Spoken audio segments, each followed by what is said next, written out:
최신 재테크 트렌드를 다루는 하우머니 시간입니다. 살아가면서 돈을 빌려서 써야 할 일들이 참 많은 요즘 시대인데요. 최근에 대출 금리가 하락 추세를 보이면서 이자 부담이 조금이나마 덜한 쪽으로 대출을 갈아타려는 수요도 늘고 있다고 합니다. 네, 특히 이제 금리 방향을 두고 전망이 엇갈리면서 집을 살 때 모자란 금액을 빌리기 위해서 주택담보대출 받으신 분들, 또 받으실 분들, 또 고민 많으실 것 같습니다. 관련 내용 자세히 살펴보도록 하겠습니다. 오늘 도움 말씀 주시기 위해서 레오 대출연구소의 김은진 대표님 나오셨습니다. 어서 오세요, 대표님. 예. 안녕하세요. 예, 우선 뭐 대출 시장 분위기부터 좀 한번 짚어봐야 될 것 같은데 지난주 금통위 있었고 계속해서 이제 금통위는 최근 들어서 이제 기준금리 동결 행진을 이어가고 있습니다. 그런데 네. 이제 그러는 와중에 조금 뭐 은행권에서의 대출 금리는 좀 낮아졌는데 어떻게 지금 뭐 네. 금통위 결과나 대출 시장 분위기 한번 좀 정리해 주시죠. 그러니까 대출 시장이라는 것은 네. 아무래도 선반영을 많이 하고 있습니다. 네. 그래서 동결이 될 거라고 대부분 예상을 했었고요. 그렇기 때문에 금리는 크게 변동은 사실은 없었어요. 그리고 하락이 약간 예상이 됐던 그런 분들도 계셨겠지만 너무 실망감은 이제 크시겠지만 이제 동결로 계속 가고 있기 때문에 그나마 한숨을 돌리고 있는 이제 그런 상황인데요. 한국은행에서 이제 금리를 동결하는 이유는 이제 첫 번째는 물가가 어느 정도 안정화됐다라고 네. 이제 판단이 되었기 때문이고요. 두 번째는 이제 더 이상 금리를 올리게 되면 침체된 경기를 살릴 수 없기 때문에 동결을 했다라고 이제 판단이 들고 있는데 그럼 이제 이 대출자들 입장에서는 이걸 어떻게 받아들여야 될지 걱정들이 많으세요. 왜냐하면 작년 말부터 금리가 너무 많이 올랐기 때문에 그렇죠. 사실 한국은행 기준금리를 올리고 내리는 거에 보통 일반인들은 크게 관심이 없었어요. 근데 금리가 너무너무 갑자기 오르니까 매일매일 잠을 못 자고 걱정을 하시는 분들이 많았는데 다행히 금리는 이제 어느 정도 안정화됐다라고 생각을 하시면 될 것 같고요. 작년 말에 뉴스에서나 언론에서 7%, 8%를 바라본다 맞아요. 이런 뉴스가 너무 많이 나오니까 네. 많은 분들이 굉장히 무서워하셨거든요. 네. 그런데 지금은 어느 정도 안정화되어가지고 한 3% 후반에서 4% 중반 정도까지 이제 안정화되었고요. 이제 금리 차이가 한국이나 미국이 이제 기준금리 차이가 1.75%까지 이제 벌어지게 되었거든요. 한국은행에서 기준금리를 동결하는 바람에 그래서 그거는 약간의 이제 부담으로 작용을 하고 있는 상황이지만 기준금리가 동결이 됨으로 해서 주택담보대출은 어느 정도 안정화되었는데 단 하나 채권 금리가 조금씩 상승을 하고 있습니다. 이 대출에서는 채권 금리가 굉장히 밀접한 관계가 있기 때문에 예, 그 부분은 이제 여전히 부담으로 남아 있는 상황입니다.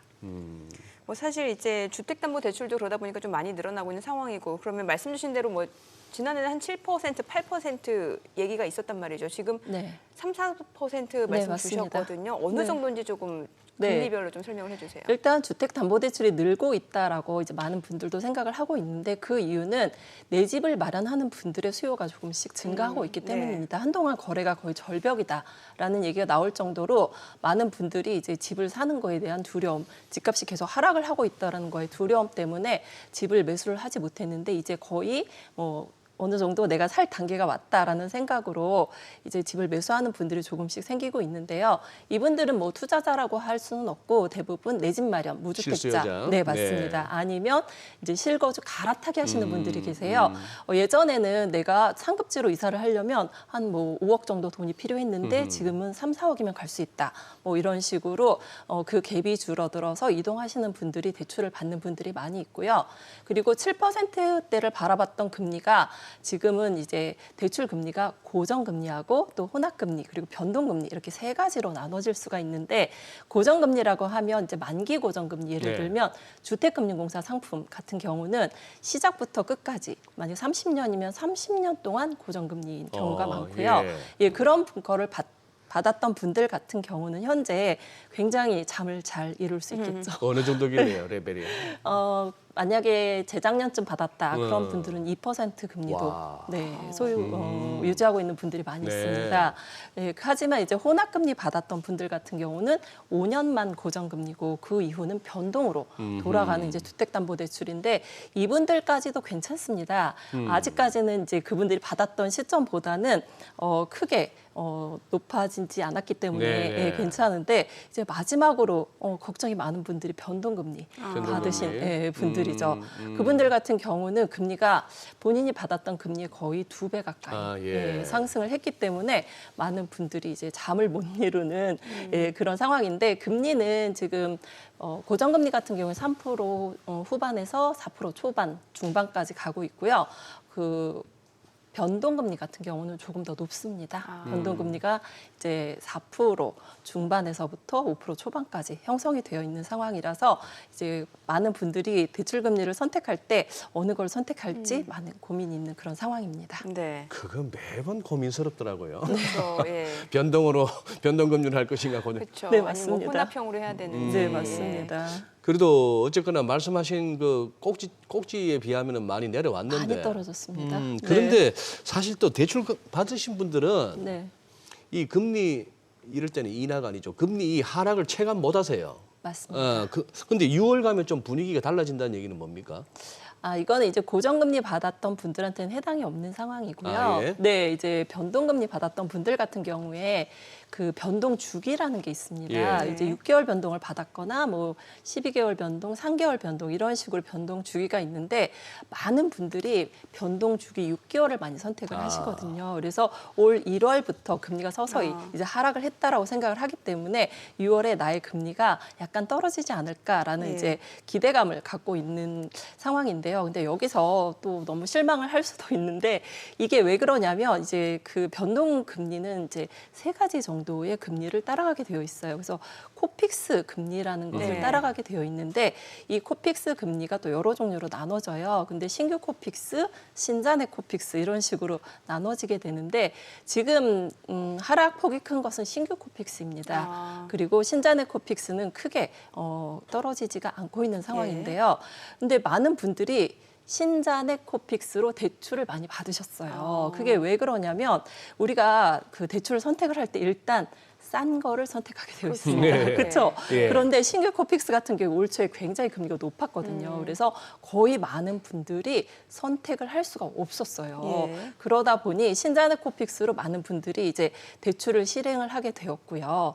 그러다 보니 이 신자네 코픽스의 하락률이 더뎌요. 그래서 6월이 돼도 내 금리는 왜 아직도 이렇게 여전히 높을까라는 이제 그 실망을 할 수가 있기 때문에 너무 큰 기대는 하지 않는 게 좋으실 것 같고요. 네. 그리고 제가 한 가지 또 팁을 드린다라고 하면 전세 대출 받은 분들이 있어요. 네. 전세 대출 받은 분들은 만기가 2년입니다. 대부분 2년씩 예. 계약을 하기 예. 때문에 근데 그 많은 분들이 오해를 하는 것 중에 하나가 내가 대출 받았던 은행에서 또 연장을 해야 된다라고 생각을 하시거든요. 예, 근데 예. 이 전세 대출도 만기가 되면 다른 은행으로 갈아탈 수 있습니다.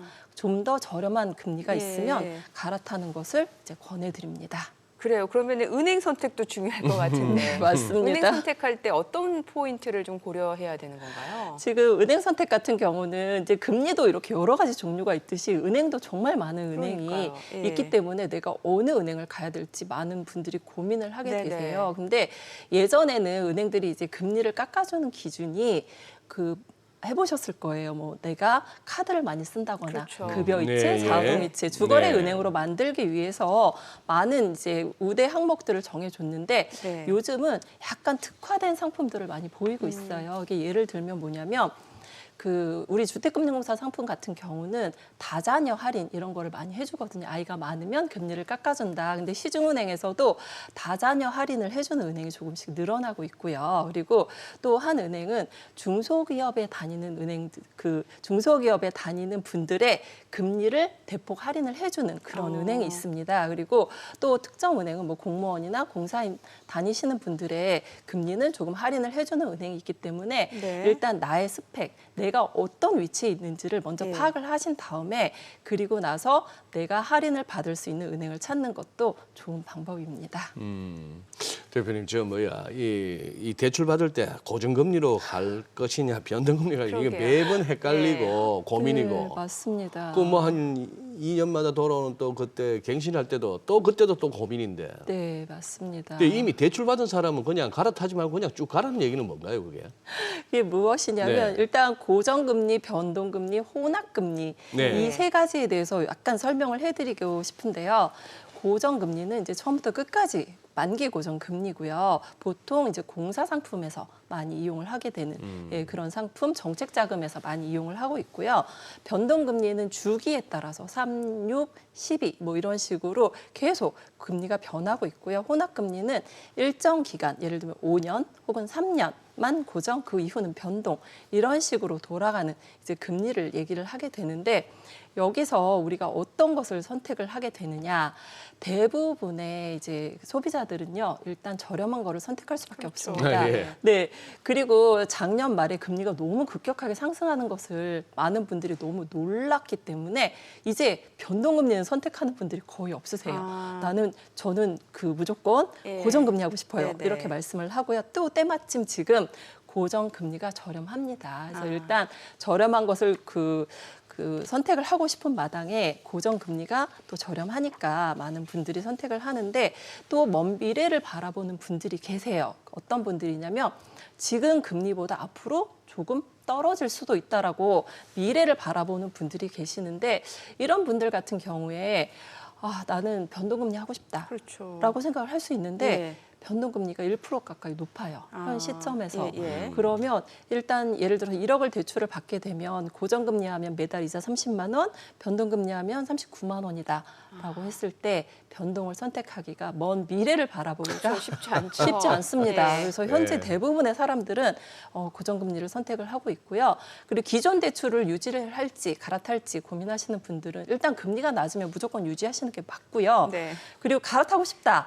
근데 무조건 갈아탈 수 있는 상황이 아닙니다. 왜냐하면 집값이 떨어진 분들이 계세요. 예. 예전에 많이 대출을 받았는데 네. 집값이 예, 떨어졌어요. 예. 그럼 대출 한도가 다른 은행으로 대환을 하게 되면 줄어들 수도 있겠네요. 그렇죠. 한도가 줄어듭니다. 그래서 내가 오히려 뭐 1억을 상환을 해야지만 그러네요. 갈아탈 수 있다. 이런 예. 분들은 절대 못 갈아탑니다. 그렇죠. 네, 목돈을 마련하기가 쉽지 않고요. 예. 그리고 DSR을 충족하지 못하는 분들이 계세요. 은행들은 이제 약간의 허들이 있잖아요. 그렇죠. 대출을 무조건 해줄 수는 없으니까. 예. 그래서 소득 대비 부채 비율을 보는데 이 DSR은요 금리가 높으면 굉장히 불이익을 받을 수 있어요. 예. 그래서 지금 예전에 받았을 때보다 현재 금리가 높기 때문에 DSR이 오히려 충족이 안 되는 분들이 있어요. 그래서 이런 분들은 강제적으로 대환이 불가능하십니다. 또 부채 상환을 일부 해야 되는 경우도 있을 수 있고. 그래서 그거 거의 불가능하세요. 네. 사실 뭐 얼마 전까지만 하더라도 이제 금리 인상 시기였기 때문에 좀 고정금리를 오히려 더 선호하는 경우가 좀 많았는데 지금 입장에서 보면 이제 금리 동결이나 이제 조금은 금리 정책이라고 볼 수 있을 것 같아요. 그러면 오히려 고정금리 선택하셨던 분들은 좀 손해일 수도 있겠다는 생각이 들거든요. 네, 그럴 수도 있어요. 지금 높은 고정금리를 받아가지고 내가 쭉 계속 예. 높은 금리를 사용하게 되면 굉장히 손해잖아요. 그렇죠. 그래서 나 이 시점에 지금 가장 손해를 보고 있는 분들이 작년 11월에 대출을 하신 분들이에요. 그때 그분들 너무 놀라셔가지고 예. 5% 후반대에 고정금리를 많이 선택을 하셨거든요. 예. 근데 지금 3% 후반대면 나 갈아타고 싶다. 그렇죠. 이런 생각 하시거든요. 이럴 때 좋은 방법 중에 하나는 뭐냐면 가장 그 문제가 되는 게 갈아타기에서는 중도 상환 수수료예요. 네, 제가 중간에 갈아타게 되면 중도 상환 수수료를 물어야 되는데 그 돈이 작지 않거든요. 예. 근데 정부에서 좋은 상품을 출시를 해가지고 특례 보금자리론이라는 상품이 있습니다. 네네. 이제 그 상품 같은 경우는 양방향 모두 중도 상환 수수료가 없어요. 그러니까 은행에서 특례 보금자리론으로 갈아타도 수수료가 없고 나중에 금리가 떨어져서 특례 보금자리론에서 은행으로 갈아타도 중도 상환 수수료가 없어요. 그러니까 잠깐 특례로 갔다가 혹시 나중에 금리가 떨어지면 다시 은행으로 가도 굉장히 좋은 그런 상품이기 때문에 이용하셔도 좋을 것 같습니다. 그런데 지금 대표님 말씀하신 그 특례 보금자리로는 조금 금리가 세다면서요? 그렇죠. 네, 왜 그러냐면 네, 왜 그러냐면 이게 사실 예. 올 초에는 굉장히 뜨거운 상품이었습니다. 네, 네. 금리가 시중은행보다 월등히 저렴했거든요. 그러니까. 근데 계속 금리를 동결하고 있는 상황이에요. 6월 달 금리도 지금 동결된 예, 상황이기 예. 때문에 좀 높아서 아. 많은 분들이 꺼려하고는 있지만 그래도 고정금리 선호하시는 분들도 있고요. 그냥 가만히 있었는데 네, 특례 보금자리론 금리는 가만히 있었는데 그때는 낮았는데 네. 가만히 있기만 했는데 그냥 가만히 있었는데 자기만 은행들이 금리를 낮추는 바람에 일단 뭐 중도 상환 수수료는 없으니까. 네, 예. 계속 그러고 있는 상황이 된 거죠. 예, 예. 네. 아, 그래서 특례 보금자리로는 이용을 하시면 아직도 굉장히 좋은 상품입니다.